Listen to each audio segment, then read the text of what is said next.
Well, welcome again. If you weren't at the Mass, welcome for the first time. We're so glad to have you here. For us, this was supposed to be the beginning of our big 20th anniversary celebrations, but then COVID hit, and we were questioning whether or not we could have anything. So I'm so glad that Dr. Kwasniewski can come today and be here and start off the tour at Mater and help us to begin our 20th anniversary celebrations. They'll be much simpler than we had planned, but we're still going to have them. It's a wonderful experience to be in a place like this. And because I've been here from the beginning, I've seen it grow, I've seen it change, I've seen the enthusiasm, I've seen it spread all over the place. Many people who started here have gone closer to home, where a Latin Mass parish has sprouted up, and that's wonderful. I was at a meeting the other day, and some priest from the Trenton diocese, and one of them respectfully, even though I was a little annoyed, said, "You are the grandfather of tradition in New Jersey." So I thanked him for that, and I thought, is I that old now? So anyway, that's a compliment. I've been around for so long. It's the longest assignment I've ever had in my life, and it's the longest I've ever lived in one place. So it's a very, very great blessing from our Lord, and a blessing from Our Lady as well, Maria Mater Ecclesiae. So our 20th anniversary, welcome for that. The second thing is that we have the doctor is going to talk a little bit about our Federation of North American Explorers, and so I'll leave that to him later on down the line. They're a wonderful group, and he'll say more about that. Finally, I would like to introduce Dr. Kwasniewski. I met him for the first time a few years ago in Pittsburgh at the CMAA. I've met so many wonderful people through the CMAA. It's just an amazing organization where so many people from different walks of life and all are so interested in the sacred liturgy. He's not only a great author and a writer, but he also writes music, and he's a lover of sacred music. So he fits right in here at Mater Ecclesiae. He was a professor at Wyoming Catholic College for many years, and now he is a freelance writer for many, many blogs. 1 Peter 5, the New Liturgical Movement, which is sponsored by the CMAA, the Remnant, Catholic Family News, and other places where he writes. He does editing, and prolific writer about the traditional Latin Mass. He's helped me out a lot in many things that I didn't understand, and it's a wonderful, wonderful aspect. And then, I don't know if you know this, but before I ever knew Dr. Kwasniewski, I found out that he was married here in that chapel back in 1998. And so this is the first time he has returned since his marriage, and he looks extremely happy, so I think it worked. I really do. So we welcome him, and we thank him for coming to be here at Mater Ecclesiae.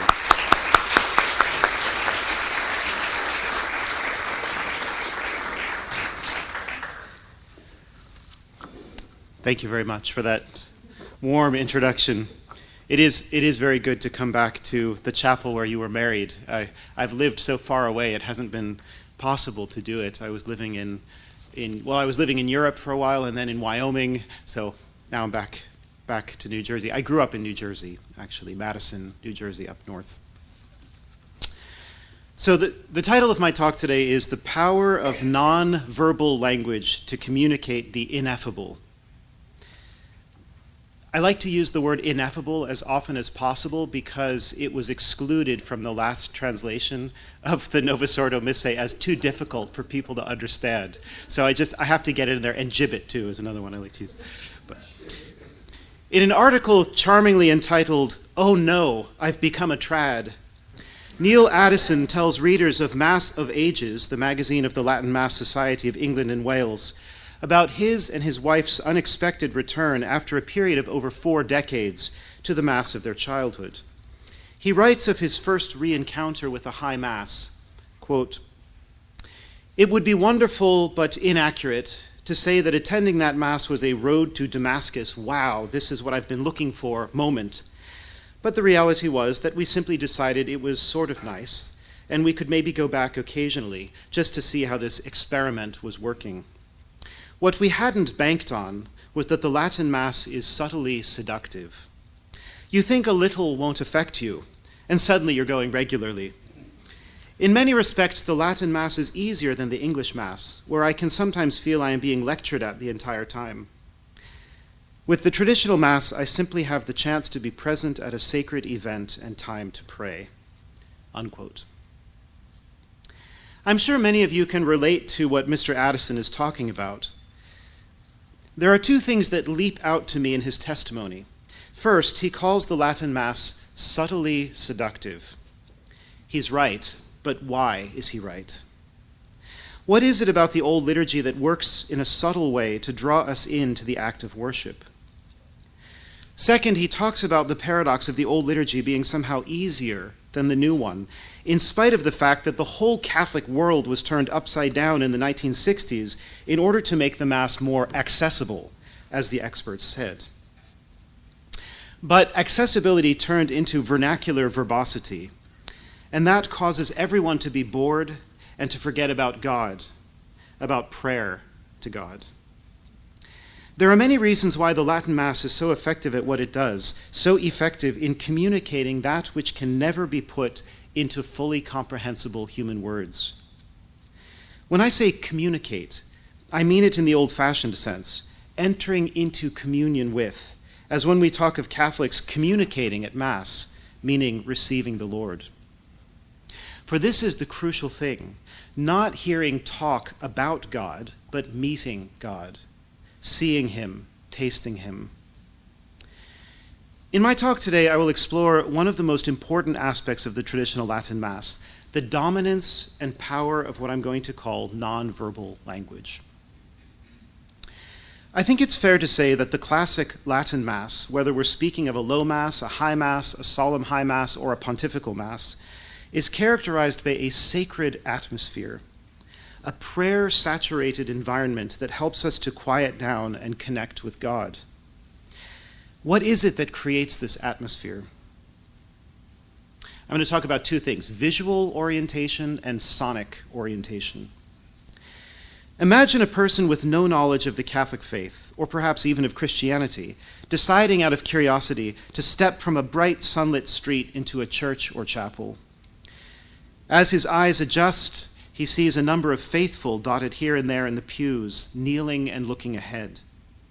At the far end of the church, in a more open area with more decoration than the rest of the church, he sees a group of men dressed in strange and elaborate garb, clustered round a large marble object with candles across it. They are all facing the same direction as the faithful. They are intensely focused on what they are doing. Their bodies block our view of their work, but they look as if they're huddling around a victim to kill it. It is clear, at any rate, that their attention is not focused on the people. Our observer feels that something very solemn and serious is happening, and that everyone in the building is, in their different ways, united in this action, whatever it may be. If, in addition, he hears chant or polyphony and smells incense and feels the hard wood against his legs, worn smooth by so many worshippers, 4 of his senses will be, like the 4 evangelists, proclaiming a presence to him, even if he is not yet able to recognize it or call it by name. Our hypothetical visitor, he was lucky enough to go into a chapel like this one, or the fraternity or the institute. Our hypothetical visitor has already received his first and most important lesson in the Christian religion, that God is the center of our attention, the goal of our strivings, the purpose of our lives. We have here a foundational experience of man turning himself towards the source of his being and destiny. As the old prayer says, "I acknowledge thee to be my creator and sovereign Lord." Nothing, no amount of catechesis or homiletics or pastoral programs can ever substitute for this experience. Without this immediate and wordless awareness of God as the fearful and fascinating mystery, mysterium tremendum et fascinans, for whose sake we stop paying attention for a moment to each other and to this world, and stumble up to the edge of his domain so that his presence may infiltrate and permeate our domain. Without this, I say, there is no religion at all, no worship, no sacred liturgy. Christians worshipped ad orientem, or facing eastwards, for centuries before anyone thought to give an explanation in writing of why they did so. When the fathers of the church talk about ad orientem, they always bring it up on the side in connection with something else that they're talking about. It's so obvious to them, it's just assumed. Worship ad orientem is not a doctrine, though it has doctrinal foundations and implications. It is not a statement or assertion or text that we can analyze. It is a bodily posture, an action we perform, an attitude we take with our entire being. It is, in that sense, pre-doctrinal, pre-verbal, pre-conceptual, and that is part of the reason why it is so fundamental. The first things human beings take in after birth and during infancy are not subject-predicate statements, but simple, sensible images. Language and thought grow in us slowly, but the face of our mother leaning over us in love is there from the start, immediate, palpable, and determinative. The fundamental symbols of the liturgy are like this. They train us before we know we are being shaped by them. They determine our thoughts before we think them. They impress the truth on our eyes, ears, and noses, on our hands and knees. The gestures, postures, and objects of Christian worship are, for this reason, no less important than the texts of the liturgy. In my opinion, a Mass in English facing eastwards would immediately possess a more sacred character than a Latin Mass in which, God forbid, the priest stood the whole time facing the people. You can see this in the Anglican Ordinariate liturgies. The practice of offering the Mass eastwards teaches us, wordlessly, that worship is about God, not about us. Or rather, it is about us only insofar as we are from God, in God, and for God. Hence, even though, as St. Thomas Aquinas says, the liturgy is for our needs, since God, who is infinitely good, stands to gain nothing from our actions, it is still done for the love and praise and thanking of God, who is the source and fulfillment of our needs. Our need, in short, is for God. Our deepest need is to go beyond ourselves into Him. The very purpose of worship is to take ourselves out of ourselves and establish us in God. This objective orientation, we can't avoid the East, even in our ordinary ways of speaking. This orientation should be visible, evident to the senses, easily grasped by the mind, and easily translated into the movement of the will that we call love, which is ordered to the good outside of ourselves. In connection with this visual orientation is the sonic orientation produced by three elements working together: silence, sacred music, and the Latin language. Silence is, paradoxically, a theme on which there is so much to be said that we could never come to the end of it. It is important to recognize a few things about liturgical silence. First, it did not arise historically because people said, we want to have long stretches of silence when no one is doing anything.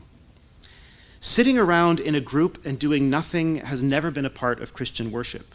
That's more like transcendental meditation or yoga. In reality, silences arose because ministers were busy doing something, either without words or whispering their accompanying prayers, and the result was a gap in sound as far as the other participants were concerned, especially in a larger church where people might be located very far from the sanctuary. In other words, the silences of traditional Western liturgical rites are byproducts, you might say, of the hierarchical and theocentric nature of the action. Everything is in some sense directed to God, otherwise it would not be liturgy, and not everything is for your eyes or your ears. The Roman Canon is the greatest example of this phenomenon. The Canon was originally said aloud. In fact, the Emperor Justinian, a busybody like most of the Byzantine emperors, tried to enforce its audible recitation by law. But already in ancient times it was said with a low voice and eventually came to be said silently.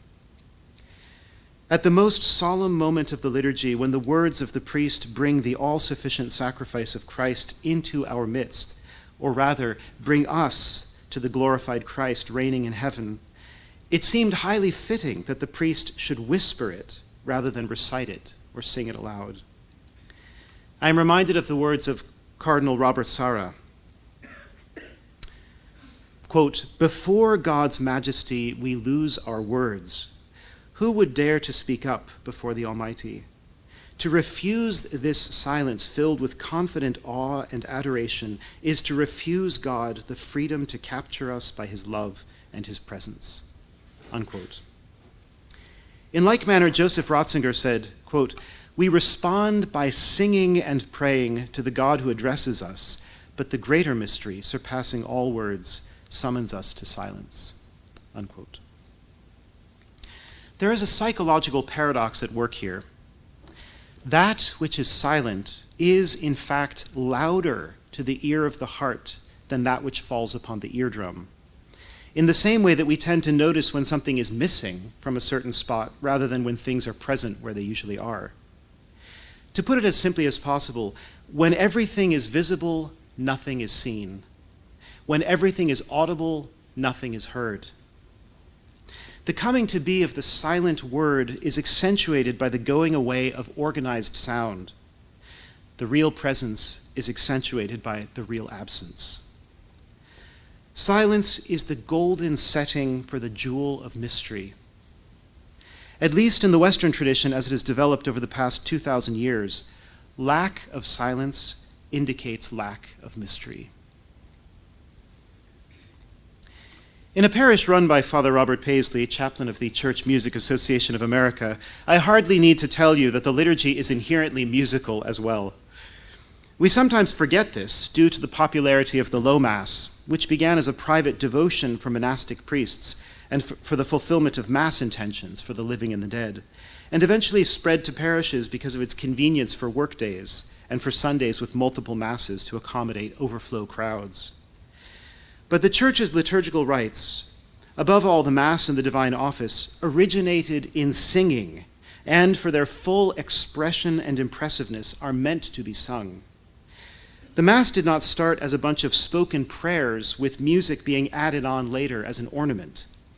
No, the two modalities were singing and silence. Contrary to what people might think, in history, it was the pontifical Mass that came first, followed by its simplification, the solemn Mass, then the simplified version of that, the Missa Cantata, and finally the simplified version of that, the Low Mass.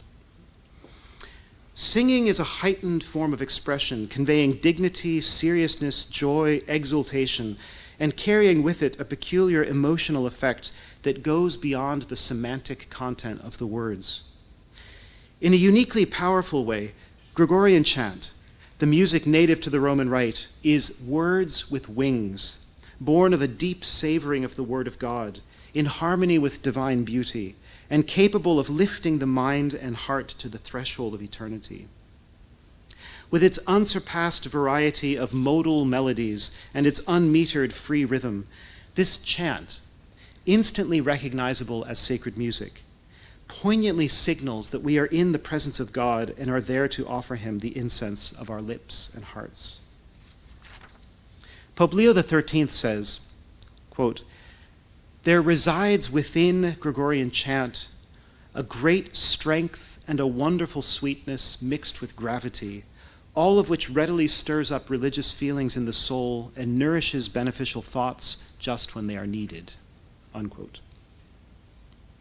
There is no other type of music that even comes close to Gregorian chant for the otherworldliness that the Mass demands. Let me put it this way. Chant is not entertainment music, or fill in the gaps background music, or keeping people busy music. It is ritual music. That is, it embodies and actualizes and carries forward the worship of God, and therefore counts as itself a sacrificial offering blessed by him, and bestowing blessings on those who fall into its waves. This is why St. Thomas can say that even if people don't know the meaning of every word being sung, as long as they know it is being sung for God's glory, that is enough to arouse their devotion.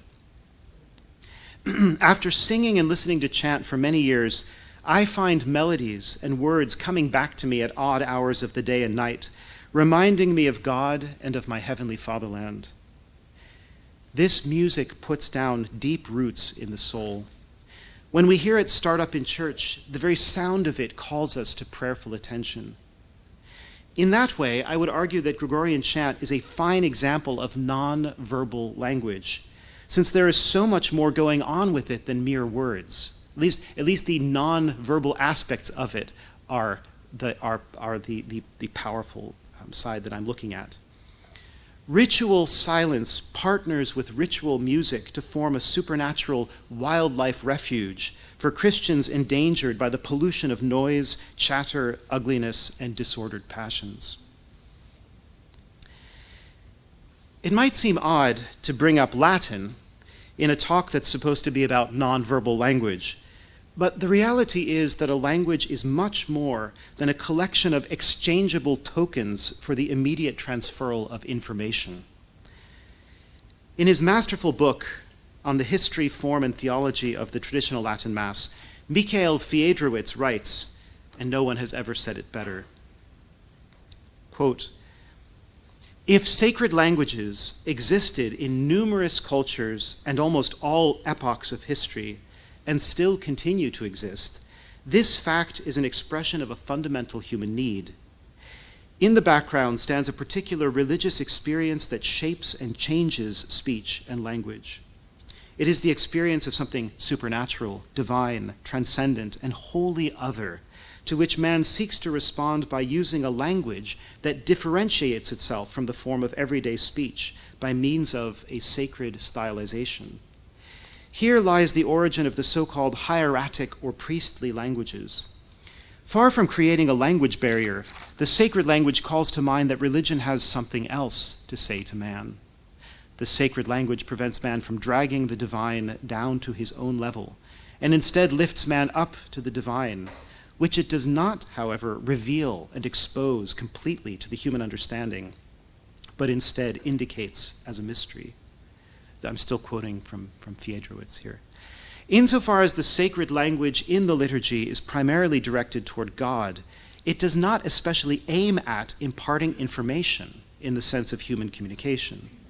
Here the language serves rather as a bridge between the profane world and the transcendent God. The sacred language, as a simultaneously human and stylized speech, seeks to create an atmosphere that both reflects and evokes a certain religious attitude in those who pray. Here the Church also proves to possess a thorough understanding of human nature, as in this way she helps her faithful to detach themselves from their everyday language, where each word recalls profane realities, and to feel even sensibly that holy other sought by all piety. The sacred language spreads a delicate veil over the truths of the faith, which protects the holy mystery and eludes hasty comprehensibility. A language that is not commonly understood suggests to the faithful that they stand before a mystery that eludes total transparency. In contrast, vernacular language counterfeits an understanding that is absolutely not real." Unquote. Dr. Joseph Shaw offers further insights. Quote, "Neither the inaudibility nor the use of Latin in practice creates a barrier of understanding between the worshiper and the liturgy, since members of the congregation can consult a hand missal, printout, or smartphone to see exactly what is being said, translated into a wide variety of languages. It does, on the other hand, mark off the liturgy as something special and distinct from ordinary life. When we enter into the Latin zone, so to speak, we are entering into a spiritual space. In this way, Latin powerfully reinforces the atmosphere created by the architecture and fittings of a church building, the special vestments worn by the clergy, the distinct type of music appropriate to the Mass, and so on. The Latin of the Mass was never, in truth, the language of the street or of the public speaker. Not only is it often flowery and poetic, but it is strongly marked by the influence of Greek and Hebrew and makes extensive use of repetition and deliberate archaism. It was always intended to be what it is, a distinct, holy language to be used only in the liturgy. One does not have to understand the Latin text word by word as it is spoken to perceive and be moved by the solemn character with which it clothes the liturgy. The meaning of the text can be immediately available to the worshiper in printed form, but the impression made by the form of the text, the fact that it is proclaimed in an ancient sacred language of unique grandeur and gravity, is also of considerable value." Unquote. So you can see Shaw there is responding to the claim, at least partially he's responding to the claim some people make that, in the ancient church they translated the liturgy into Latin, which was the vernacular of the day, so that's what we should do now. And he's pointing out, as many scholars have pointed out, that the Latin of our liturgy was never the common language. It was, even when it was originally used in the 4th century, it would have sounded odd to people. And that's been demonstrated. That's not just a claim that I'm throwing out there. One of the lessons we can take away from Fiedrowitz and Shaw is that language is never merely language. Language is never merely language. Its cultural history, the traits and associations of classic works composed in it, the very sound of it falling on the ear, all of this is born along with the language and often delivers as much impact as, or even a greater impact than, its conceptual freight. And this is why people still go to Shakespeare plays, right? Instead of reading the summary on Wikipedia.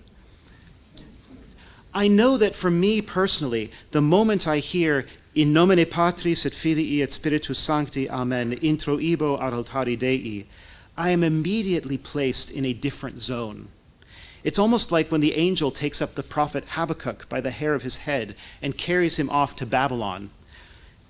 I don't know if you remember that story from the Old Testament. Except that it's in the opposite direction. The worshiper is carried from Babylon to the Holy Land, from the Valley of Tears to the Holy of Holies. In the past 60 years of wayward liturgical reform and abuse, far too much emphasis has been placed on the vernacular, as in a particular language spoken by a group of people, as if it is somehow the magic key to participation. For one thing, any vernacular immediately excludes everyone who does not speak it. And that includes people who speak a lower register of the language, as well as that forgotten group whose education equips them to grasp higher registers as more appropriate in worship, and who will be vexed by translations into flat, dull, gray, modern tones. What the reformers seemed, basically you can't please anyone with the vernacular translation. That's the point I'm making. What the reformers seem to have forgotten is that there is a universal non-verbal vernacular accessible to all mankind, the language of symbols. Be they colors, actions, sounds, or other religious signs, this vocabulary has an immediate, although at times perplexing, effect on the consciousness. It shows us reverence without talking about it. It shows us mourning or rejoicing without spelling it out in trite and laborious words. Example, a black chasuble, unbleached candles, a catafalque, and the repeated refrain, Requiem aeternam, instantly tell me more about the meaning of a liturgy for the dead than 100 books written on the subject. This brings me to my next major point, symbolism.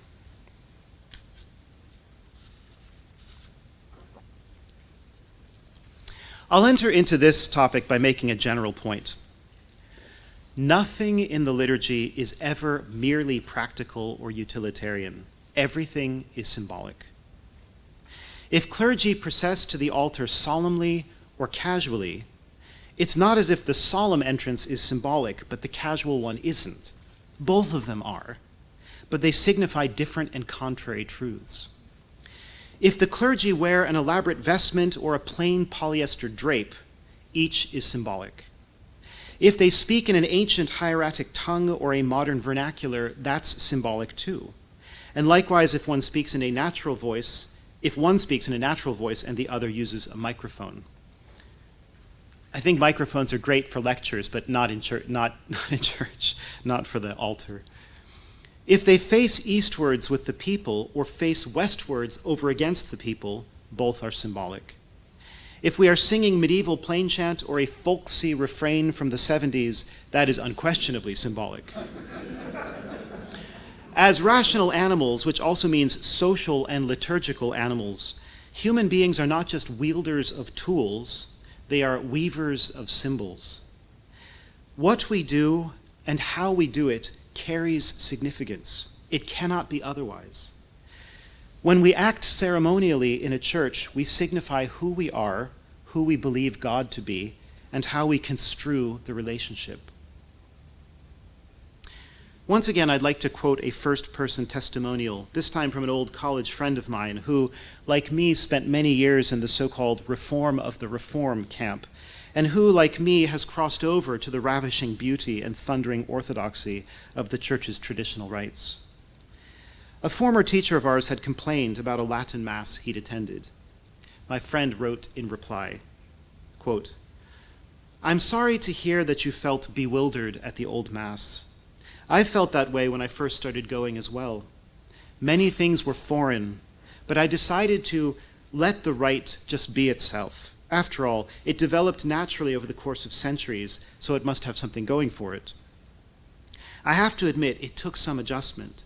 It's really a different way of going to Mass, from an almost exclusively linear, literal, left brain exercise to where I could let other faculties kick in. If you go to the old expecting the same experience as the new, you'll be bewildered, just like I was at first. The use of Latin was actually a relief. No need to have to take in every word for an hour. Letting the ritual actions and symbolisms, almost an afterthought in the new rite, come into greater relief. The Mass revealed itself to me first and foremost as an action of Christ, more than as a service or something we did. Words fall short and often get in the way, and by this standard, the almost nonstop verbal expression in the new rite compares poorly with the multi-layered symbolism and iconic ritualism of the old. When I stopped trying to make the old rite conform to my way of thinking as a modern, and trusted it to form me according to its own spirit, my bewilderment turned to peace and gratitude." Unquote. One of the most striking aspects of the Old Mass is the immense power of its wordless symbols. These take many forms: bodily motions and gestures, a greater number of liturgical ministers with more diversified roles, the greater number and variety of vestments. Ironically, in light of its reputation as the special preserve of Latin literate intellectuals, the traditional Latin Mass is, in fact, a much more physical and sensuous liturgy than the Novus Ordo. That explains why the old rite can so easily convey to the faithful a sense of the prayer of the Church, even when they are not following word for word what is being said. In contrast, a liturgy that is predominantly verbal and undifferentiated is much easier to zone out of, since the vernacular drone rarely stops, and there is little else to catch the mind's attention. It's like being in a cafe or restaurant, where you grow accustomed to not paying attention to what people are saying at the tables around you. Many commentators in recent decades have noted that modern Western culture, and for that matter, the rest of the world influenced by the modern West, is shifting from the textuality of the Gutenberg age to a preference for moving sights and sounds, that is, audio-visual interaction, looking, watching, listening. One writer on education says, quote, "Young people today live in a world of images even more than words. They can be enslaved through images, or else images can be a source of freedom, a way to a new kind of seeing." Unquote. Therefore, it will be of capital importance that the liturgy appeal to all of the senses, especially sight and hearing, but in ways that are not bookish or cerebral. The traditional liturgy admirably suits this need, which is both pre-modern and post-modern, because, frankly, it is human. It manages to convey much meaning without the use of many words, through pregnant gestures. The offertory and the canon offer notable examples. The priest lifts up the paten towards the crucifix. He lifts up the chalice. He bows low before the offerings. He washes his hands. He bows again for the suscipe. And all of this is done in a soft voice the congregation cannot hear. There is something so eloquent about the gestures themselves that one can easily be absorbed by them without the need for any book or prayer or explanation. It's like a mother's calming touch on a crying child, or a lover's caress of the beloved's face, or a policeman's upraised arm stopping traffic. Wordless but effective. Indeed, all the more effective for being wordless. As St. Thomas Aquinas says, quote, "We exhibit signs of humility in our bodies in order to incite our affections to submit to God. Thus, when we genuflect, we signify our weakness in comparison to God, and when we prostrate ourselves, we profess that we are nothing of ourselves." Unquote. Yet there is something more. The silent but definite gesture is open-ended in its intelligibility. It has not yet been pinned down by accompanying audible words so that it must mean only this and not that. Thus, while the offering up of bread and wine is not susceptible to an infinite variety of interpretations, neither is it prematurely and preemptively closed off by a script. Again, I'm talking about the experience of the laity. I think it's somewhat different for the clergy, but that's something we can get into. Watching it, the faithful can fill it, to some extent, with their own meanings, prayers, and aspirations. There is room for a healthy subjectivity. It is a kind of controlled environment for the free flight of religious imagination and feeling. So I want to try to illustrate what I'm getting at here. As I watch the priest lifting the paten with the host, or lifting the chalice with the wine and a drop of water, I could have in mind how the bread and wine being offered up to God symbolize my own life and labor and suffering, which I give to him to be transformed. So as the religious sisters used to say, put yourself on the paten when the host is being offered up. I could place on the paten, so to speak, with the host, a suffering acquaintance, a deceased friend, an estranged relative, a child or a grandchild who needs my prayers. I could marvel at how special the priesthood is to be able to offer gifts and sacrifices in atonement for sins. The thought might occur to me that the angels wish they could make an offering like this. Perhaps they have a holy envy at what man gets to do, which they, being bodiless, will never be able to do. I could think about the way Christ, summing up the whole universe in his person, is offering to God the whole of creation. Basically, anything to do with offering, sacrifice, gift, dedication, mediation, it's all compressed into these wordless rituals, which thereby acquire a kind of potency or weightiness that carries me along with the motions, even if I have no words or ideas in my head at all. On some days, I am awake, alert, and full of thoughts. On other days, I am tired, distracted, not feeling well, or reeling under the blow of some bad news. And on those occasions, I can just sit quietly and watch, and let the orderly gestures calm me and reassure me that the Lord is greater than my problems. He abides, always the same. In my own experience, I have made all sorts of uses of the silent times at Mass and the gestures I'm watching, so that the Mass has felt increasingly mine, in the sense of being something I have invested myself into, while at the same time remaining utterly objective, unchanging, the same whether I am present or not. It is vastly greater than me, so much so that it can become mine and yours and everyone else's without diminution or distortion. In this regard, it is like any great work of art.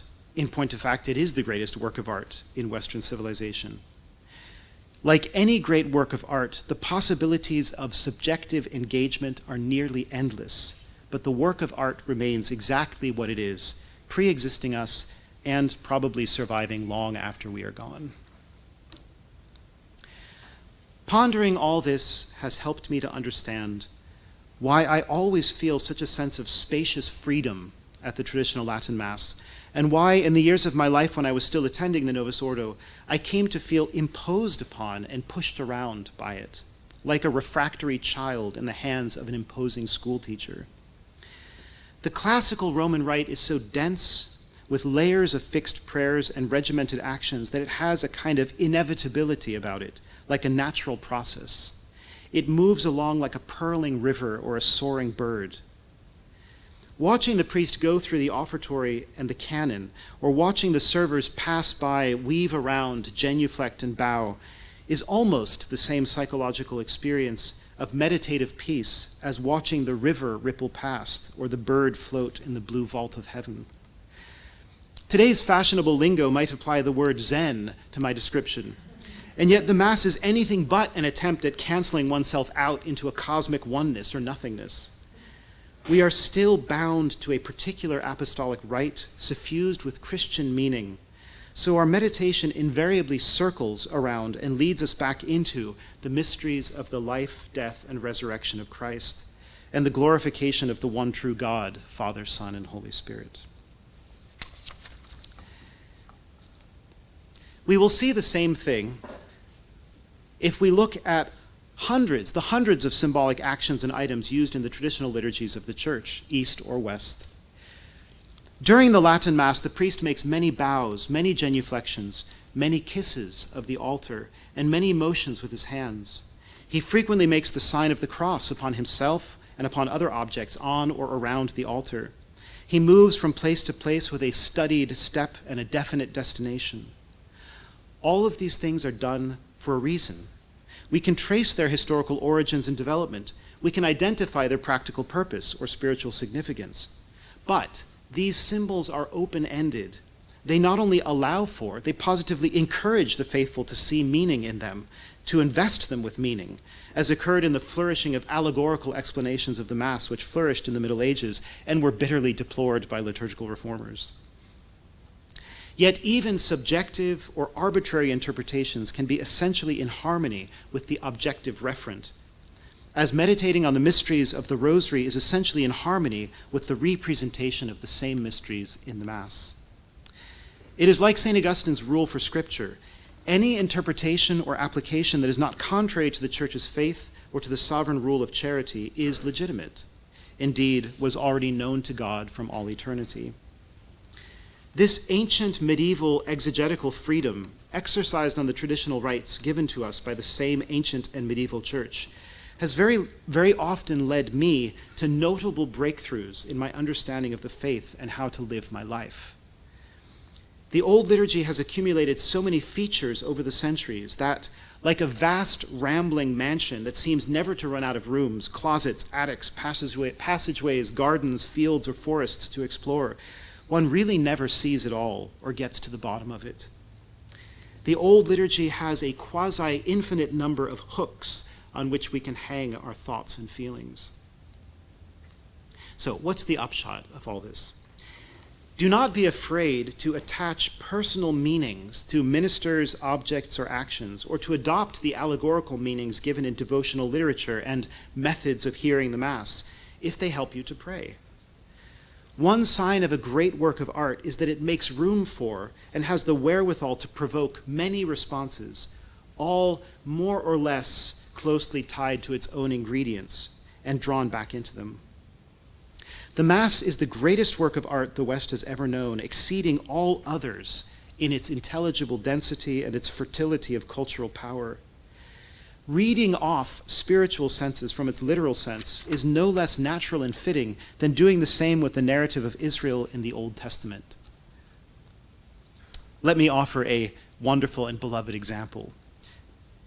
Here's Fiedrowitz's description of it. Quote, "At the elevation of the host and chalice, according to the instructions of the rubrics, the servers are to lift the priest's chasuble, which was necessary originally because of the design of the medieval bell chasuble and its heavy, richly ornamented material. He needed help to get his arms up, so that's what the servers were doing.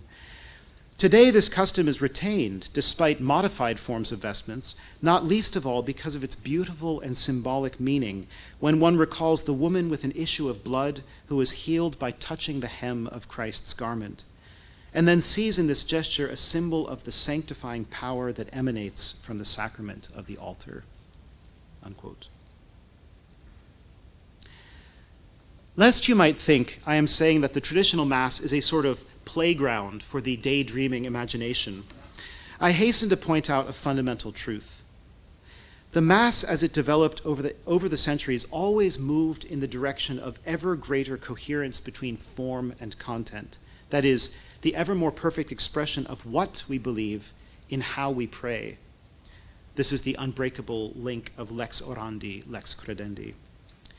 In other words, the Tridentine Rite is a fully articulated confession of the Catholic faith in all that it says and all that it does, what it contains and how it is performed, and just as importantly, what it prevents and excludes. So once again, I quote Fiedrowitz, quote, "The exterior forms of veneration and adoration that belong to the classical rite of the Mass are the best way of guaranteeing the corresponding interior attitudes. Prayers of preparation, genuflections, and bows are not trifles that could be omitted without diminishing the faithful completion of the action. The interior encounter with the sacred must manifest itself outwardly, involving and being supported by an exterior form. The traditional liturgy insists that interior sentiments are plausible only if, at the same time, they appear in an outwardly appropriate manner. With the number of its sacred signs, the beauty of its altars, the preciousness of its chalices and vestments, and its ceaseless expressions of reverence, the classical rite guarantees this correspondence of interior belief and exterior form. This rite is, so to speak, safeguarded against a possible discord between that which one believes and that which one sees. Here is found the perfected unity and harmony between that which is to be performed and the way in which it is to be performed." And this sentence is such an important sentence. The classical rite does not require anything to be believed that one does not symbolically see. I'll just repeat that. The classical rite does not require anything to be believed that one does not symbolically see. Unquote. In this way, the traditional liturgy is the most grandiose demonstration known to man of the familiar axiom, actions speak louder than words. It doesn't matter if all priests and bishops started preaching the real presence from now until the end of time in every homily at the Novus Ordo. It will never make a difference, because the liturgical rite itself does not proclaim, now in hushed whispers, now in resounding cries, Jesus Christ, the King of Kings, is present here in our midst. Fall down and worship him. It is not poor catechesis that explains the Pew Research Center's discovery that 2/3 of Mass-going Catholics do not believe in transubstantiation. Rather, the form of Paul VI's liturgy is totally inadequate to its sacramental content. In a beautiful little book called In Praise of the Tridentine Mass, Father Roberto Spataro, not to be confused with the horrendous Jesuit Father Antonio Spadaro. So Father Roberto Spataro makes just this point, quote, "Objectively speaking, the old rite of Mass expresses faith in the real presence with greater devotion and, I would dare to say, conviction than the Novus Ordo. We all know well enough the ritual gestures of prostration before the Eucharist as the lex credendi becomes the lex orandi. Every time the hands of the priests must enter into contact with the consecrated species, he genuflects, much more frequently in the vetus ordo. Vigilant and diligent care is taken so that not even a fragment of the consecrated host may be lost. Think of the joining of the thumb and index finger by the priest from the moment of the consecration until the final ablutions, or of the use of the corporal and the other sacred linens. At the moment of the consecration, all the gazes of the faithful are joined as rivers into an ocean of love in adoration of the consecrated species. It is moving and edifying to see the faithful of every age and condition kneel down devotedly at the altar rail to receive the body of the Lord on the tongue, as with paten in hand, the gaze of the minister or acolyte accompanies the motions of the priest, anxious that every piece be collected and consumed. The whole vetus ordo is a splendid profession of faith in the mystery of transubstantiation." Unquote. The wealth of symbolism in the old rite is not, after all, so difficult to grasp, even if it remains always beyond our complete grasp, which is good, not only for our humility, but even more for our piety, since we will never feel that we are masters when we are only ever disciples. There is always something to catch hold of, or more likely, something that catches hold of us. Think of how complex the Asperges rite is. The intonation of a verse from the great penitential Psalm 50, taken up by the choir and the congregation. The priest walking up and down the church wearing a processional cope and sprinkling the faithful with holy water to purge their venial sins and call to mind their baptismal dignity. The bowing of one and all towards the sanctuary during the chanting of the doxology, Gloria Patri, et Filio, et Spiritui Sancto. This, my friends, this is Sunday worship. And Mass, properly speaking, hasn't even started yet. The Catholic faith must be in our bones, in our muscles, in our knees, in our hands, in our eyes and ears, before it will ever permanently lodge itself in our minds and become the dominant force in our souls. There's a famous popular psychology book by Gary Chapman called The 5 Love Languages. I don't know if any of you have heard of this book. I'm kind of interested in pop psychology, just to see what people are saying. Sometimes they have quite interesting things to say. His basic thesis is that there is not just one way to say I love you, but 5 distinct ways. And each person gravitates towards one of these love languages. They are words of affirmation, quality time, receiving gifts, acts of service, physical touch. So, if spouses desire the best relationship with one another, they have to find out each other's primary love language and make a point of trying to speak it. What I find fascinating about this theory is that it also seems to apply, mutatis mutandis, to the activity of liturgical worship. Some of the faithful, so the faithful have different worship languages, so to speak. Some of the faithful lean heavily on the words of the liturgy. These are the sort whose missals are carefully beribboned, tabbed, and holy carded, and who are quickly frustrated if they can't follow along in their missals because they don't know which votive mass the priest is using. He's doing a votive mass of the third finding of the head of John the Baptist, and you don't know where it is. Others in the church just want to spend quiet time with the Lord. They don't use their missals. They tend to be drawn towards the low mass and holy hours. Still others are looking for ways they can interact with their minds and bodies, not necessarily based on the words, but based on an economy of giving and receiving, of doing rather than listening or talking. They might imitate many of the gestures of the celebrant. Right? They like to make all the signs of the cross. Right? They are drawn to pray at the side altars, lighting the candles at the shrines. The Latin Mass and the environment it creates afford a broad scope of engagement for all types of love languages or worship languages.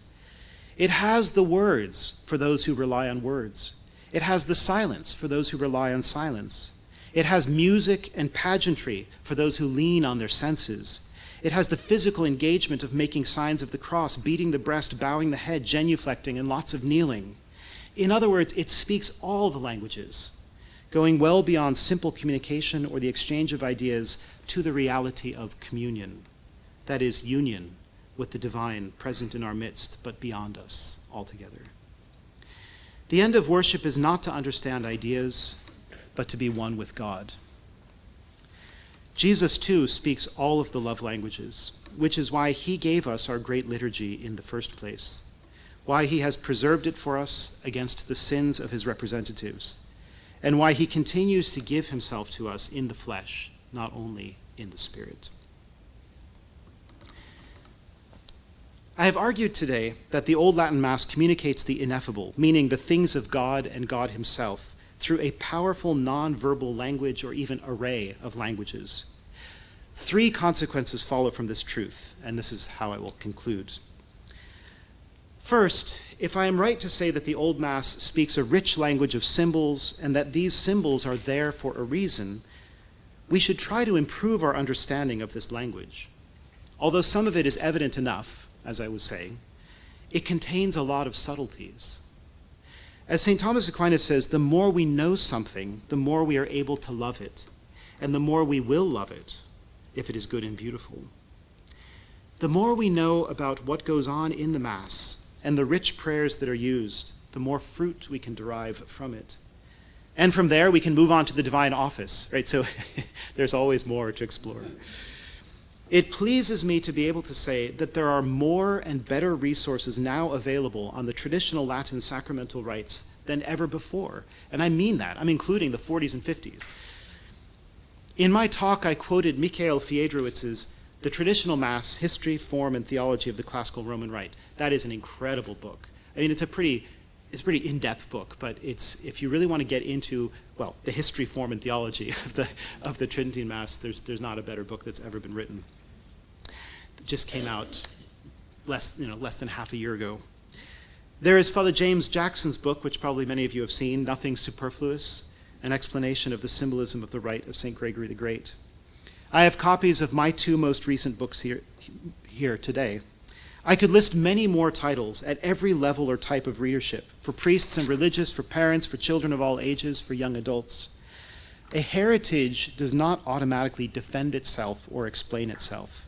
It needs to be received, taken up, appreciated, fought for, and passed on, beginning in the home with our children in their catechism and theology instruction. Second, and in close connection with the last point, the Mass is all sufficient as the prayer of the Church and the offering of Christ's sacrifice.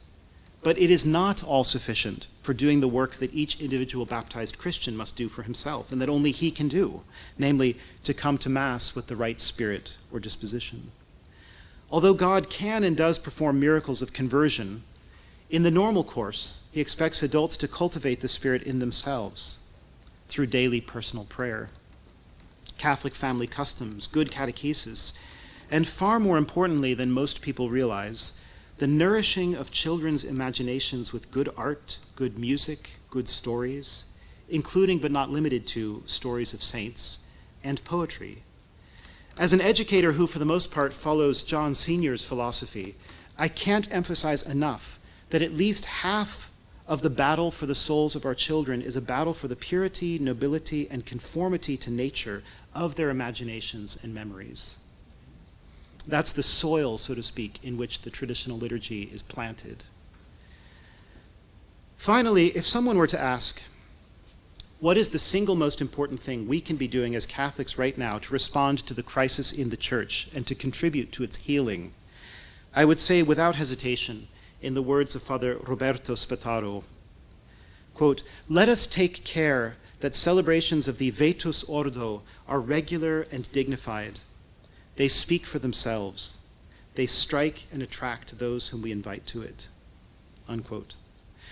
Now, I know, not everyone instantly falls in love with the old Mass, and some may walk away in disgust. But many do fall in love, sooner or later. And this is often the beginning of a major turning point in their lives as Catholics, in their quest for holiness and in their ability to become part of the solution, rather than floating along with the status quo. If church history gives us any guidance, the long, hard campaign of restoring tradition will not happen by a sudden divine intervention, but by the diligent, faithful, dogged, and generally unnoticed efforts of Catholics like you and me. Thanks be to God that he uses even weak instruments to prepare and execute his victory. To him be glory forever and ever. Amen. Thank you very much for your kind attention.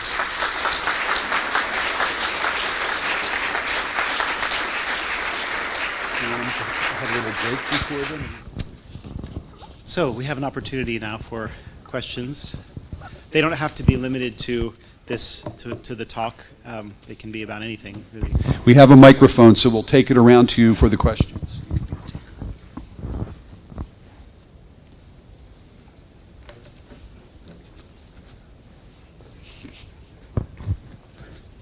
Yeah, he's bringing it too.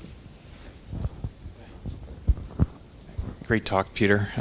Aaron Pisacani. So we weren't around in the 40s, the 30s, the 20s. How do you, and if there's more available today in understanding the liturgy, do you think it's, in the few places that it's done, is it done more thoughtfully or more, is it done well today? Yes. Yeah, so for sure. I mean, I of course, I'm too young to remember. I didn't even exist outside of the mind of God until after the Novus Ordo came into effect. So I have to rely upon the reports that I read from people who are alive, and also just people I've met over the years. And there's unanimous agreement that what is seen today is generally on a much higher level than what there was before the council. It's very rare today to find the legendary gabbled 15-minute low masses, and to find some of the sloppiness that had crept in. That I think partly explains why the bishops of Vatican II wanted to make reforms to the liturgy. I think that the most obvious solution was staring them right in the face, and for some bizarre reason, it didn't occur to more than a few of the bishops. There were some who said this: just do well what we already have. If the problem is people racing through the Mass, slow down. And I mean, don't think, oh, we need to make the Mass shorter so that we can rush through it. I mean, it's like allowing the problem to stand and fixing the symptoms rather than addressing the underlying disease. That seems to me partly what was going on.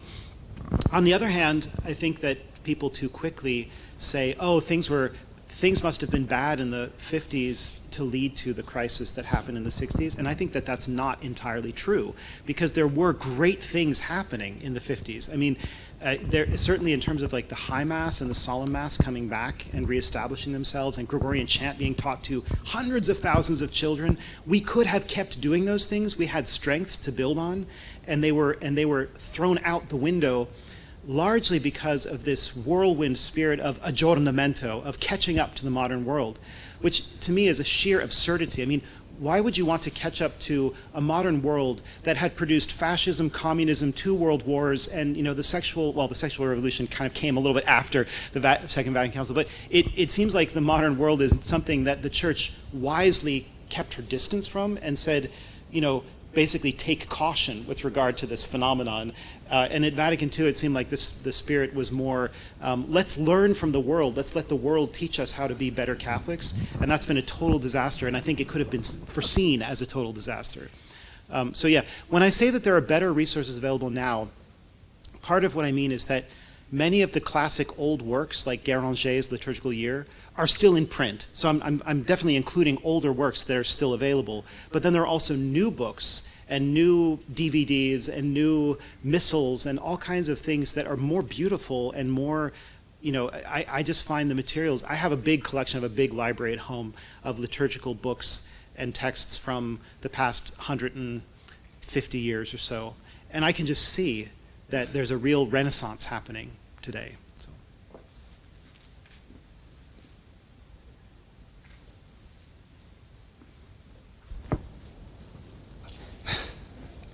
All right. Just had a quick question. So the beauty of the Mass, it was a beautiful talk, I understand all that. What I wanted to ask, is there something maybe in general, in traditional parishes that you feel is really not with regard to the Mass, but the parish itself, the people that is missing, that we need to grow in, that kind of marks traditional parishes? Does that make sense? You're asking, is there some flaw or defect I see that we could work on? Is that what you're asking? Yeah. I guess I'm just trying to say, what are we missing? What can we do? Is there something that is kind of a blind spot, maybe, for people that would identify we're traditional people, we're a traditional parish, that would help us to be better, more attractive, or to be able to reach out to others? Sure. No, that's a good question. I have a few thoughts about that. One thing that's very important, and it's sad because the COVID period has really made this extremely difficult for all of us, but it's very important to have social time and social outreach, and to have various groups, clubs, meetings. I know the Explorers are here. They're helping out today, doing a great job, and thank you very much for that. I'm going to say something about you a little bit later. But anyway, we need to have all the sorts of activities that Catholic parishes have had in the past. And I mean, it's been hard to do because traditionalists have tended to be kind of under the thumb of the bishop, and they've been stuck into some remote place at 2 p.m. every third Sunday, and it's been hard to form community. But when you have a place like this, which is a stable base, then we need to do all that we can. And I think that, I'm sure this parish is, but I know of other parishes where it's kind of like in the door, out the door. Like people don't really get to know each other, they don't hang out together. And just the Mass is the summit and the source, but it's not the whole mountain. It's not the whole thing. I mean, there's a reason why we say the source and summit, i.e. the most important, but not the only thing that's part of a Catholic life. The other thing that I sometimes pick up on is that, and I'm saying this as somebody who's devoted my life to this subject, it's really important to cultivate lots of interests, like cultural interests, and maybe, some people are into athletics, in a healthy way. Or travel or camping or whatever. It's important, like sport, rocketry, whatever. It's important to have other things that we can talk about with people so that they don't have the sense that the church crisis and the liturgy are the only things that are running through our minds. I know this for me is a huge occupational hazard because I see how important these things are, but I also recognize that it's not necessarily the way to win friends, win friends and influence people is to start with saying like, did you hear the latest thing Pope Francis said? Oh my goodness, it's like, so. It's.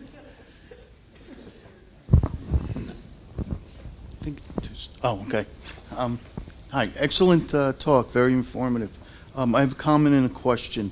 I'm of the specific age that I was the last generation to be baptized in the old rite and the first generation to receive communion in the Kumbaya Mass. What I noticed coming back to the traditional Mass is that it touched on memories that were, ineffable. Yeah. I mean, when you're 5, you have spotty memories, but all of a sudden, I remembered going to church at 5 and 6 years old. But my question, you had mentioned the vernacular Latin. Is, like, the Bible we use for traditional Mass, is that closer to vernacular? Is that, I'm not sure, is it Vulgate or? Yeah, that's right. So this is a common confusion. I mean, the Bible, the Latin Bible is called the Biblia Vulgata, that this is the Bible that St. Jerome put together for Pope St. Damasus, who, by the way, Pope St. Damasus is probably the Pope in whose reign the liturgy was, the liturgy shifted from Greek to Latin. It was not translated from Greek to Latin, but it was, in a sense, compiled of Latin material, and the Greek kind of moved away. It only survived, as you know, in the Kyrie eleison, and Kyrie eleison is in Greek. But yeah, the Biblia Vulgata is written in a fairly popular Latin. It's of course a Latin that you'd still have to be literate to read, which wasn't all that common, in the 4th century. So it's a little bit deceptive to call it Biblia Vulgata. It's not like, today's New English version, of the Bible where they, or like the New American Bible, which is written in Nabbish, as Tony Esolen says, But yeah. I think there was a question back.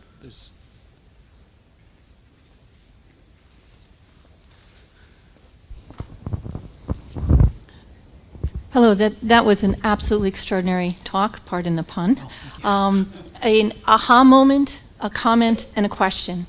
As an educator in past, it was very important for us in the 80s and 90s and early 2000s in our lesson plans to always have something about differentiated instruction. We have to appeal to the students, not just in words, but to be sure that there's imagery and we can bring in music and art. And if your lesson plan didn't include all of those check boxes, it was sent back to the principal and you were not permitted to teach science that morning. And how amazing is it that Holy Mother Church, through the Vitas Ordo, knew all along how important it is to incorporate all of these things. Your one comment about how millennials and beyond today are so stricken and really geared towards imagery, whether it's on social media or this is where our youth now are instantaneously attracted to something that is a nonverbal means of communication. Well, maybe that's because in the schools for the past 30 years, they've been getting their instruction in ways other than what we just had today, rather than lecture-based. Yeah. But in 1969, they just threw all of that out and we went back to a form that was in direct opposition to what the educational experts came up with. Yeah. So has anyone looked at, I know Father Coster has done all these incredible studies with why the youth are attracted to the traditional Mass. It befuddles the bishops and beyond. Why are our youth coming to this in droves? Well, maybe it's in harmony with how they're learning in school. And it appeals to the very thing that your premise today is under. So thank you. It was remarkable, and what a moment of, wow, this makes complete sense. Thank you. Just to mention, there is actually a really neat series of articles at 1 Peter 5 that came out a few years ago. I find one of the frustrating things I find about about websites like 1 Peter 5 is that there's so much good writing, but if you don't catch it when it comes out, it just kind of floats downstream. And it's theoretically out there, along with billions of other items that you can find if you already knew what you were looking for. But anyway, so there's an article, it's called something like Focus versus Blur. But I could send you the link if you contact me. But it's written by an educator talking about exactly these kinds of issues. So she goes really into the nitty-gritty about how how there are multiple learning styles and the different requirements for getting something to stick. Because usually things stick with us when we have the input in multiple ways. Either that or the input has to be really, really strong. If you tear your ACL or something, you'll never forget that because it's so painful. But so there has to be either a really strong input or multiple and repeated input, which is another way. I didn't even go into this. I mentioned it obliquely once. But one of the ways that the traditional Mass shows its superior pedagogy is that it's very repetitious. And as a result of that, I've memorized all kinds of stuff without even trying, just by hearing it over and over again. I'm surprised at how much goes into your soul, but we shouldn't be surprised. Repetition, repetitio est mater studiorum. Repetition is the mother of studies. Children in schools used to have to memorize tons of stuff. That was one of the main ways in which people learned. And all the modern educators, sometimes they had good ideas, but sometimes they had terrible ideas, because one of their ideas was to chuck out memorization. Oh, it's just rote. Why should, like a parakeet can, why are we doing this? It's so important. When you memorize something, it goes into your soul. It becomes part of yourself. If something is sitting in a book on my shelf, it doesn't belong to me. It belongs to me as a piece of property. But if I don't know what's in that book, it might as well never have been written. But if I memorize something, it's in my soul forever, And this is why in ancient times, in medieval times, it was a requirement for monks that they had to memorize the Psalter by heart. There were many doctors and fathers of the church who memorized almost the whole of Scripture, which to us is inconceivable. How could anybody do that? But with the Psalms, if you're singing the Psalms every day, I find that the Psalms that I recite every day, I've got them pretty much memorized. Like if somebody started them, I could say it with them, without the book. This is how it works, right? We want the law is supposed to be written on the flesh, and although that's something that the Spirit does, it's also something that we can do through memorization. Right? Yeah, back there.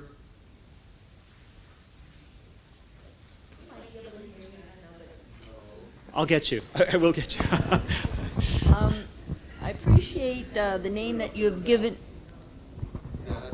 I appreciate the name that you've given to the current era, COVID tide. I really appreciated that. There's rumors that the Ecclesia Dei Commission is being closed down, and also rumored suppression of the traditional Mass by Rome.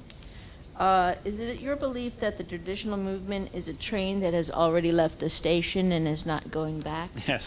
Yes. Well, so two questions. The first question is whether so there's a rumor about Ecclesia Dei being shut down. Well, in fact, it was already moved over to the Congregation for the Doctrine of the Faith, where it has the glamorous title of Section 4, which sounds like something from the IRS. But anyway, so the rumor is that it's going to be disbanded, and that the liturgical aspects of the liturgical competencies will go to the Congregation for the Divine Worship, and the societies of apostolic life, like the Institute of Christ the King, Fraternity of St. Peter, etc., will go over to the dicastery for consecrated life. Yeah, the Congregation for Religious. That's the rumor. I guess I have a couple of thoughts. One is that there are a lot of rumors that come from Italian journalists that never pan out. I don't mean to be saying anything negative about Italian journalists, but they definitely have a kind of rumor mill going. They really like to talk up, the scuttlebutt that they can. So I think that could happen, or it might not. But I do think that more fundamentally, I guess if anybody tried to suppress the traditional Mass, that's been done, been there, done that, didn't work. It's not going to happen. It will not happen. There are too many people who are too committed to it. It would be, first of all, it would be the most insane thing that the Vatican could try to do, because there are actually millions of Catholics around the world, if you include the SSPX certainly, who are availing themselves of these older liturgical rites. Thousands of priests. The number has really grown in recent years. And there are some countries, well, France is the kind of the flagship of this. They depend on their traditional priests for the availability of the sacraments. So I just think it would be so insane. It's hard for me to imagine anyone being that insane. But, now there's a gentleman here who has had his hand up for a while. I really want to hear from him.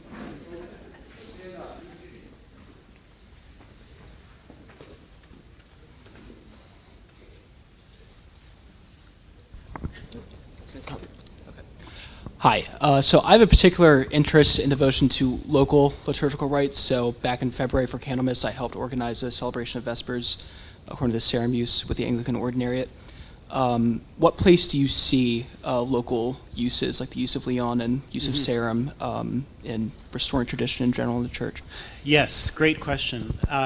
So my general attitude about liturgy is let 1,000 flowers blossom, at least as regards true liturgical traditions. I don't mean by that, Jesuits wearing rainbow chasubles or something. So yeah, I think it's really important to recover if you will, a pre-Tridentine richness. I love the Tridentine Mass, and in fact, I'm giving a talk later in this trip in Pittsburgh at the Institute of Christ the King Parish about what we lost between 1948 and 1962 and why we should recover it. Because my general view is that the Tridentine rite, which is the one codified in 1570, is a kind of perfection of the Roman rite. It's an apogee. It's a pinnacle. It's not going to get any better than that in all of the ways in which liturgy needs to be evaluated. Now, of course, I'd have to make an argument for that, but I can't do that right now. But anyway, that's my position. And so I think that the real Tridentine rite is an incredible treasure and that we're going to recover it over time. That's the way organic development will happen, is that we'll end up getting a richer Roman rite, even than what's in the 1962 Missal. But the fact that the rite of Lyon, the Tridentine rite was never meant to bulldoze everything else. And it's really unjust when people accuse Pope Pius V, of trying to get rid of all the other rites. That's very unjust. He was quite clear that he wanted any rite that, basically any rite that was over 200 years old was allowed to stand. And in order to replace that rite with the Roman rite, there had to be a unanimous vote of the chapter approved by the bishop. So he tried to make it very hard for older rights to be given up. Unfortunately, there was already, because of the Protestant revolt, there was such a strong centrifugal and what would later be called ultramontanist feel that many people gave up their own uses for the Roman rite because they wanted to be more closely aligned with the papacy. And I understand that. I respect that. I think we should all understand historically that was a motivation. But we need to keep these beautiful rites, like the Rite of Lyon, which the Fraternity of St. Peter, I believe, is celebrating. And the Rite of Braga. There's a priest, God bless him, I wish there were more, but there's a priest in Rhode Island, in Providence, Rhode Island, who celebrates the Rite of Braga. I mean, how many of you have even heard of the Rite of Braga? But it's a different liturgy, than the Roman Rite. I mean, not completely different, but somewhat different. The Carmelite Rite has come back. I've seen that showing up here and there. The Dominican use certainly is coming back. That's all over the place in certain parts of the world. So yeah, I think that richness is coming back. The Sarum rite is going to be harder, just for the obvious reason that it died for a long time. I mean, it was killed. I shouldn't say it died, it was killed. And so it exists, it's abundantly available in the form of manuscripts and books, but it hasn't been a living liturgical tradition for centuries. And I think that's part of the reason why the Anglican Ordinariate, that's part of the reason why I think they decided not to try to go down that route. The other part is that they were trying to please all kinds of constituencies, and that's kind of a hard sell for the more, let's say, mainstream, Anglicans. They would find that a bit too outre, So I do see a role for all of these things, and I hope there's some way even for the Sarum rite to be celebrated. I mean, the Mass of the Sarum rite, not just Vespers.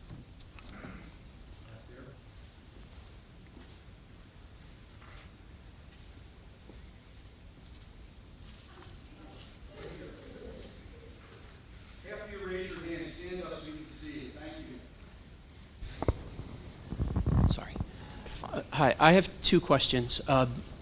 Number one, you mentioned in your book, Noble Beauty, Transcendent Holiness, that part of what the reformers did in the 60s was move the feasts of saints around to different dates. For example, you said that the Feast of St. Thomas Aquinas used to be celebrated on March 7th, and then they moved it to January 28th. My question is why?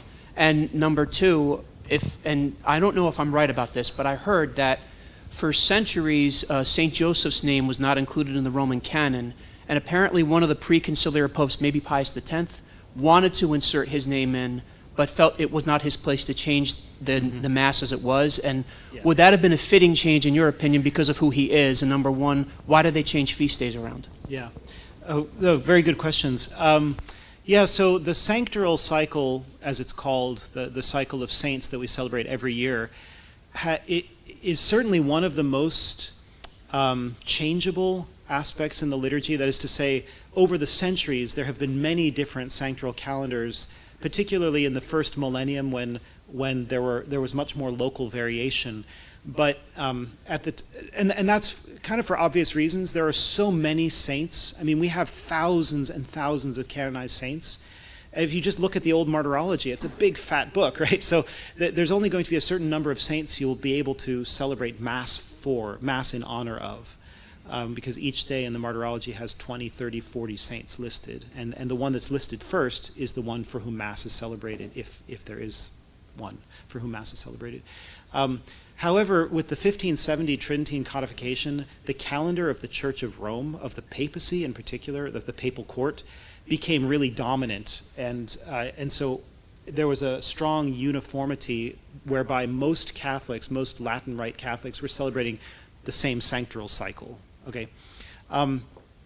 Now, so I'm saying this partly to say there is no such thing as a perfect sanctoral cycle, because there will always be certain awkward things that happen, like when 3 great saints that you want to celebrate die on the same day. Okay, you have to figure out what you're going to do then, and so oftentimes they'll be placed on different dates, and that can be argued about what's the best thing to do. The real problem with the new sanctoral calendar from 1969 is that it's such a massive overhaul. It would be impossible to say that it's in organic continuity. It took out big seasons that are very important, and it moved some very ancient saints that had been celebrated for as long as we have records. It either got rid of them. It actually removed over 300 saints from the calendar, and that is 300 saints mentioned at Mass were removed from that calendar. That's a huge number. And these, again, some of the obscure Roman saints, the Roman martyrs, have been celebrated as long as the Mass has been celebrated. So it seems like a really bad idea to make that dramatic of a change. And to do it, so anyway, I think that's the simple explanation, is to say there's no such thing as a perfect sanctoral calendar, but we should respect the character of a certain calendar as it's developed over time, and our changes should be very small. That's generally a safe principle, is that changes should be small, not hundreds of changes at the same moment. That's never been done. No one's ever been foolish enough to do that before, until the 1960s. Then there was something else you asked about. Is correct. Apparently, St. Joseph's name right. was not in the Yes. Roman canon Yes, until I can recently, address and that. one of the, I think it was Pius X or one of the pre-conciliar popes wanted to put his name in, Right. but felt it was not his place to change the Mass as it was. Yes, So now I remember your would question. you argue that it would be fitting to include his name because of who he is? So you're right. John the 23rd introduced the name of Joseph into the Roman canon in 1962. I believe it was November 1962. He did so at the council in the first session, and he was. There were many appeals that had been made over the decades to put St. Joseph's name in the canon. So he was acting on the basis of repeated requests, and most recently, I think 600 bishops had asked for it to John the 23rd, and he decided to do it. Yeah, honestly, I think it was a bad move, not because, I love St. Joseph, absolutely love St. Joseph. So it has nothing to do with devotion to St. Joseph. The thing is that devotion to St. Joseph, he was part of the greatness of his sanctity is that he always kept himself in the shadow. In Scripture, he speaks no words. And for 1,600 years or 1,500 years of Christianity, there was not a huge popular devotion to St. Joseph. As amazing as it is to us, we think of him as, right up there next to Our Lady, but Newman has this wonderful saying where he says, the reason why Joseph was kind of ignored for a long time compared to other saints, like St. John the Baptist had much more devotion than St. Joseph did. Why? Because the light of Christ and of his mother is so bright that it blinds us, and Joseph is sort of cast into the shadow, right? You know, if you think about the Holy Family, he's sort of in the shadow, in a sense, compared to Mary and Jesus, right? So I think what adding Joseph into the canon kind of was interpreted at the time as a signal of this canon, which has hardly been touched, which has not been touched for, 1,400 years, or some people would argue it's more like 1,200 years. But the point is, well over a millennium, that this is not, in a sense, sacred anymore. Like, we can change this. I mean, the Pope just did. He just flexed his papal muscles and he changed it. So why not change it even more? Why not have some more Eucharistic prayers? And it kind of opened the floodgates in a certain sense. As I say, that's how it was interpreted by people like Bugnini, right? So I think it was a bad signal to send at that time.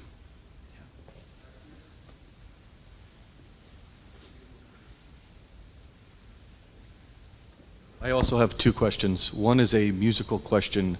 The first one is an author in the 1930s, writing about different rites of the church, argued that only in the West did the organ become so dominant, and that it was a mistake, and that the organ should be best thought of as more a toleration, and that the voice, the human voice, is meant to be the dominant musical element in the liturgy, not a musical instrument. I want to get your take on that. My other question is actually from Father Paisley. He regularly reminds us on days in which are penitential and we're kneeling down doing the Liturgy of the Saints that it's okay to be uncomfortable, and there's a value to pain and suffering. And I want to get your take on the value of being in pain or uncomfortable during the Mass, and the value of essentially things like kneeling and knowing that you're putting yourself in a position that you're not meant to be comfortable, but there's a value to it. That's it. Yes, thank you. That's a great question. So as far as the organ is concerned, the Eastern Orthodox like to boast that for them the voice is the only instrument allowed, and with the Eastern Orthodox, generally something is forbidden except when it isn't. You know what I'm saying? So in fact, there are instances of the organ being used among the Eastern Orthodox, but people don't talk about that very much. But that's kind of an aside. I do think the voice, the human voice, is the ideal God-given instrument. God made it. We're all born with this instrument. It's the only instrument that is you, as opposed to being a piece of wood or a piece of what is it? What do they say? Playing a cat.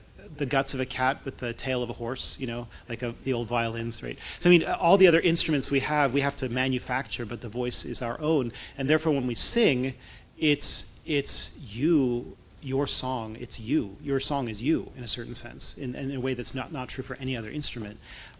So I think that there's a profound theological and anthropological reason for singing, and for all of us singing certain things in the Mass, and for the choir singing more difficult things. So that is the ideal, and if the organ traditionally is seen as a kind of extension of chant and an extension of the voice. If you think about the pipes on the organ, right? I mean, it's not possible for every church to have a pipe organ, but if it can, it should, because it's producing sound in a similar way to the way that human voices produce sound. So it's like a choir of wordless voices. That's how you should think about a pipe organ. And it definitely enriches and enhances the splendor of the solemn liturgy, as long as it doesn't take over, right? That is, sometimes organists, they get kind of out of control and they start playing like Oliver Messiaen all over the place, and I like to say they're making a Messiaen. The music is so dissonant or so cacophonic that it becomes impossible to pray. I think that's a mistake, that's a defect. A deviation, and also if there's always organ being played, which happens in some chapels. I won't name names, but there are people who like to just noodle on the organ throughout the whole low Mass, and I find that infuriating. I'm like, give me some silence, That's the great thing about the low Mass. I prefer. I mean, my heart is is most with the high mass, but when I go to low mass, I love the fact that it's silent, so why should there be organ playing the whole time? So I think that organ can definitely be overused, but it's a great instrument, fantastic instrument for glorifying God.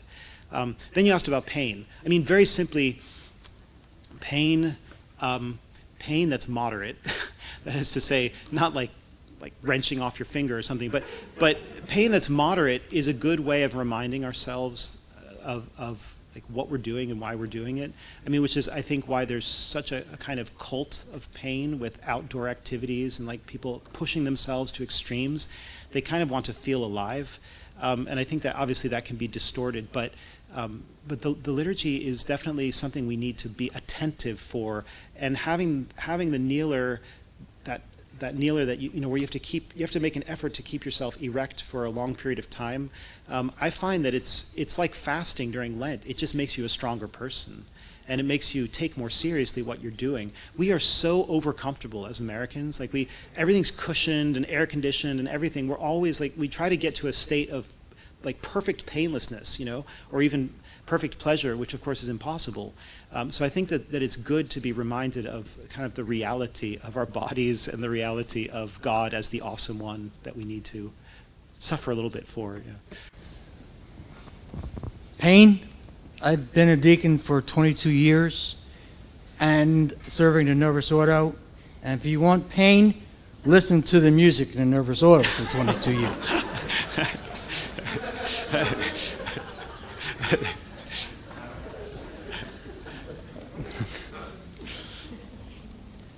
And I was a cantor for a long time before I became a deacon. So as far as the organ is concerned, if anyone attended Mass this morning, those voices were an instrument in themselves, and I would rather listen to them than any kind of music because it was part of heaven on earth. That's it. Thank you.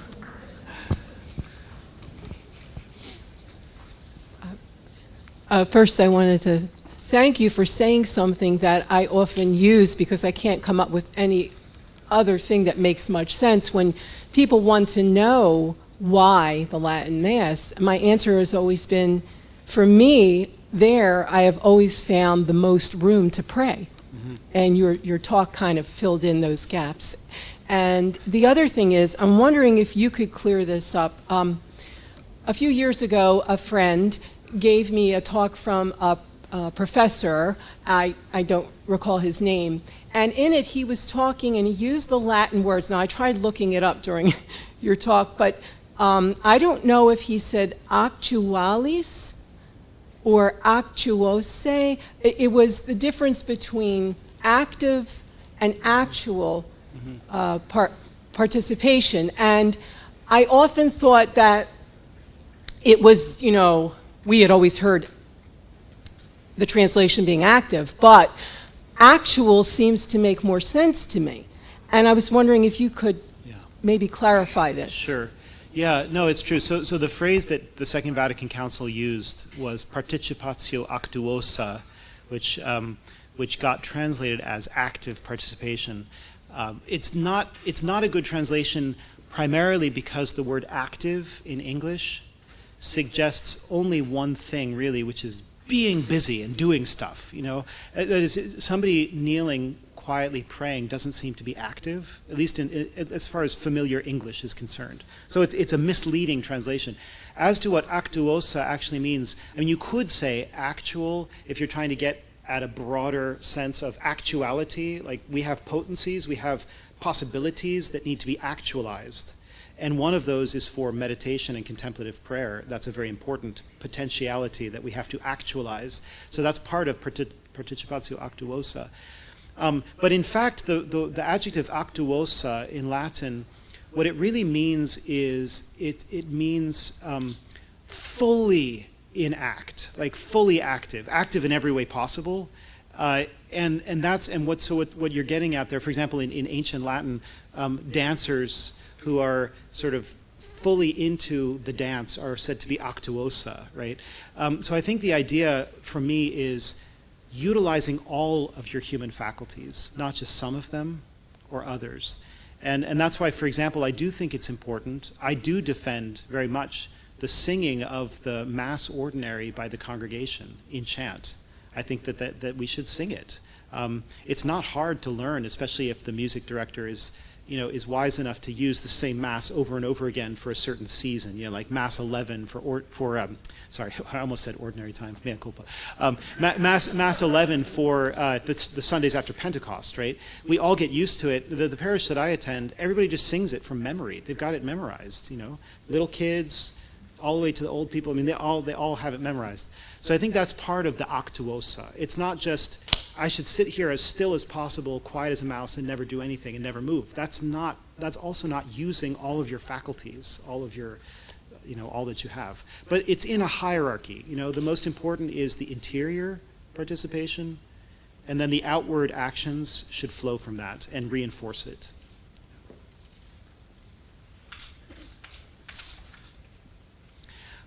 Let me just, before, I think we're going to wrap up the Q&A right now, and then I'm going to be in the room adjacent with my books. If you want to buy a book and I'll sign it for you, I'll be happy to do that.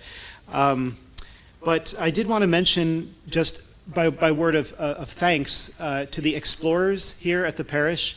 I think that it's great to see that this parish has a real scouting activity. I was an Eagle Scout back in the days when the Boy Scouts were not a dangerous and strange organization. Anyway, but these young men, 6 of them and 2 of their leaders, are committed to making the Notre Dame to Chartres pilgrimage in 2021 for Pentecost, which is awesome. It's something that I think all young men should have that experience. They're going to have expenses for their trip, obviously, and they want to have some sponsors and have some fundraising. So if you could please go and check out their table back there, I think it's really, really, really important to support. So thank you very much.